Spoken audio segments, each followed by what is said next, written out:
सुखदेव जी महाराज राजा परीक्षित जी को बताते हैं, आज मेरे सुखदेव जी ने रास लीला का वर्णन किया है।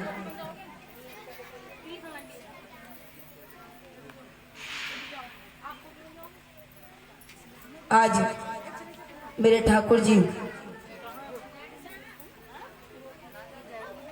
यमुना के किनारे विराजमान हैं।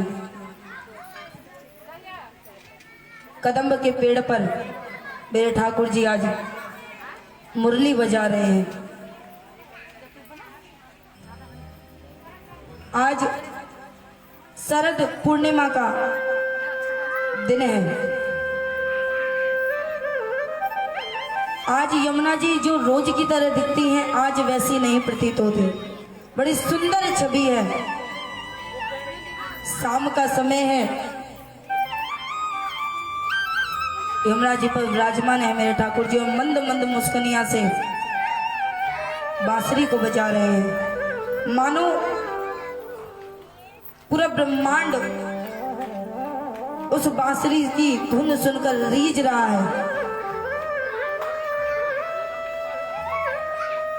वो लालिमा आज ठाकुर जी के चेहरे पर नजर आ रही है। वो प्रसन्नता आज मेरे ठाकुर जी के चेहरे पर नजर आ रही है। वो बांसुरी के स्वर ऐसा लगता है, ऐसा प्रतीत होता है कि गोपियों को बुला रहे हैं।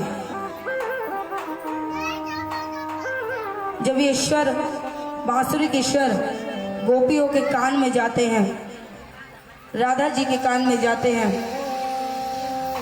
तो भैया सांझ को समय है। सभी गोपियां अपने अपने कार्य में लगी हुई हैं, कार्य में जुटी हुई हैं। तो सबके पास वो मुरली की धुन जा रही है। तो एक गोपी के कान में गई तो विचार करती है कि ठाकुर जी मुझे बुला रहे हैं। और एक गोपी भैया लाली लगा रही है।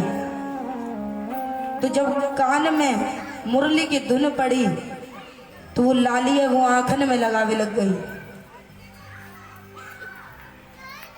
इस बात पर जितनी हंसी आती है ना, अब विचार करो कि वो गोपियों को कितना भाव रहा होगा।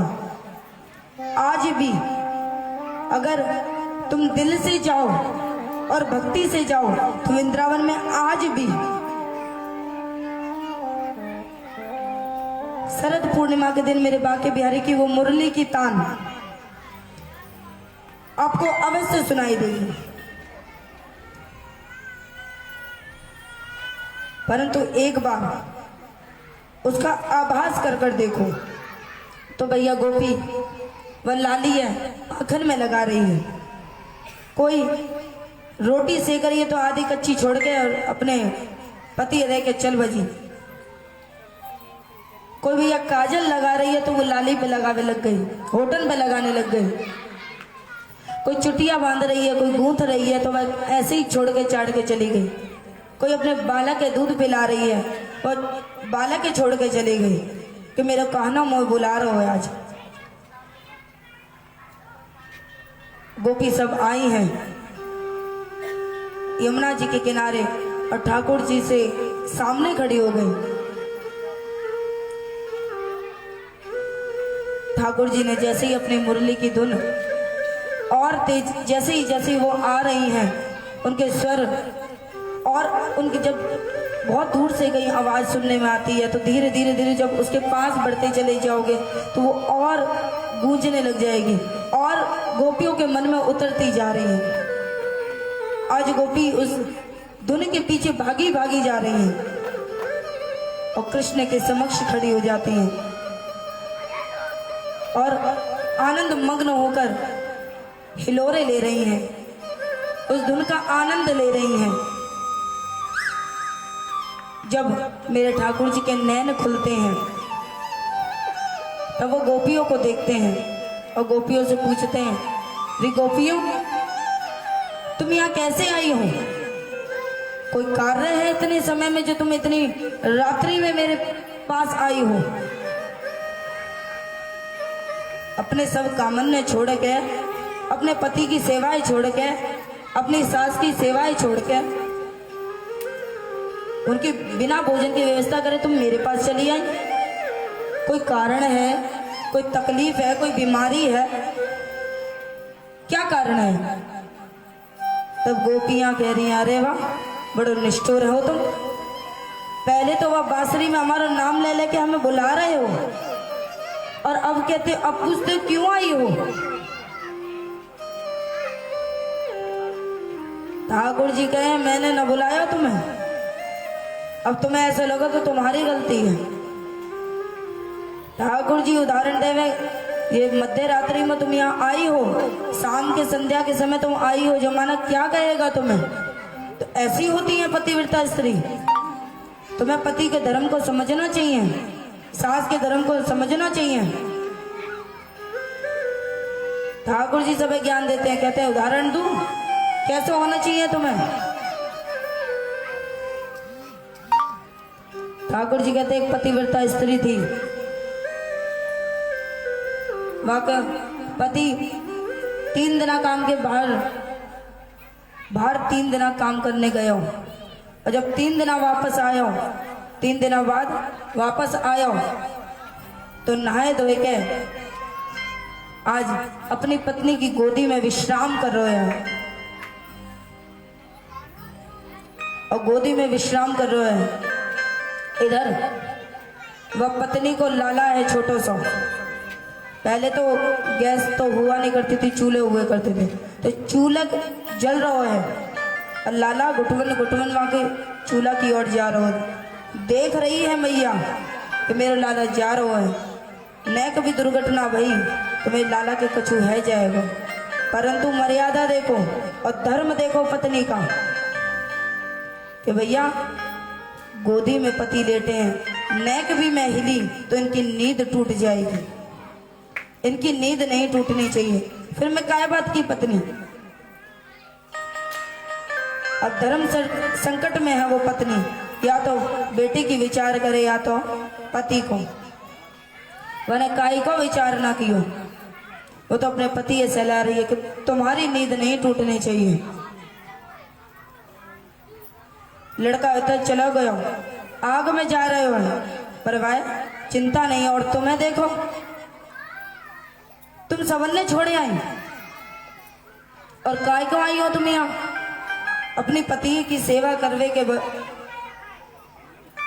बजा तुम यहाँ आके ठाड़ी आ गई हो मेरे आगे। गोपी कहवे आपने उदाहरण दे दिया, आपने ज्ञान दे दिया हमें, अब हम तुम्हें एक कहानी बताए, उदाहरण दे, हम तुम्हें बतावे कि पत्नियां क्या होवे। ठाकुर जी कह रहे तुम भी बता लो, तुम्हें कौन रोक सके, मैं बता रहा हूं तो तुम भी बता लो। गोपिया कहवे मैं हम बताते हैं। वो कहते एक पत्नी और एक पति होते हैं। पति विदेश में गया है धन जुटाने के लिए, और पत्नी को दे गया, पत्नी कहती है मैं तुम्हारे बिना नहीं रह पाऊंगी, तुम्हारे बिना कैसे रहूंगी। तो एक तस्वीर दे गया कि जब तक मैं ना हूं तब तक तू इसी की पूजा करियो, इसी की सेवा करियो। तो भैया पति चला गया। अब पत्नी रोज सुबह उठकर स्नान इत्यादि कर कर अपने उस फोटो वाले पति को प्रणाम करती है, चंदन तिलक इत्यादि कर कर उन्हें भोग भोग लगा के स्वयं भोग करती है।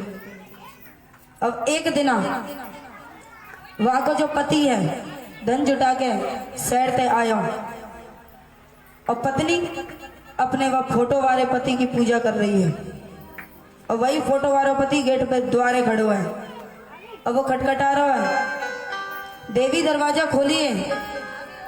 देवी तो यहाँ पूजा कर रही है वो फोटो वाले पति की।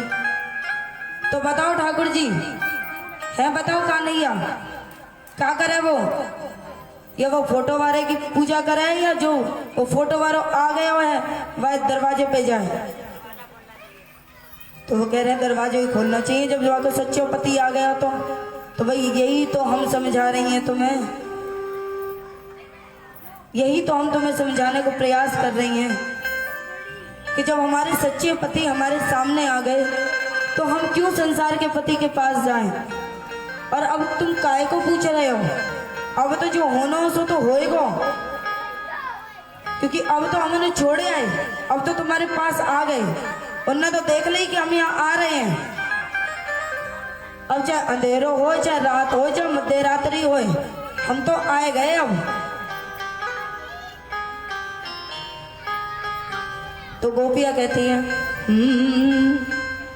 ठाकुर जी कह रही हैं, अगर तुम्हें पता चली ना तुम्हारे भरतारन ने, मारेंगे, हथकड़ी पहना देंगे, भेज देंगे तुम्हें जेलन में, क्या देखी जाएगी।